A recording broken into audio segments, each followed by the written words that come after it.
મેરિજન cap south Africa મહિલા cricket ટીમની એબી Villiers છે. જ્યાં સુધી મેરિજન કેપ ક્રીઝ પર હોય ત્યાં સુધી એકેય ટીમની તાકાત નથી કે સાઉથ આફ્રિકાને હરાવી શકે. આજે કંઈક એવું જ થયું. T20 વર્લ્ડ કપમાં ભારત અને સાઉથ આફ્રિકા મેચમાં સાઉથ આફ્રિકા મુશ્કેલ પરિસ્થિતિમાં હતી. 25 રનમાં 2 વિકેટ ખોઈ ચૂકી હતી. ત્યારે ત્રીજી વિકેટ માટે મેરિજન કેપ અને તાજમીન બ્રિટ્સે 97 રનની પાર્ટનરશિપ કરીને જીત સાઉથ આફ્રિકાને આપી દીધી.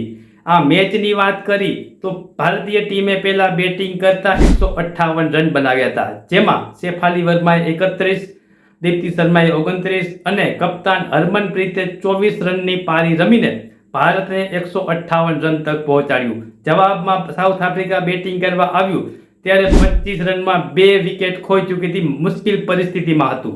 ત્યાંથી મેરિજન કેપ અને બ્રિટ્સે ત્રીજી વિકેટ માટે 97 રનની પાર્ટનરશિપ કરી જીત સાઉથ આફ્રિકાને નક્કી કરી દીધી.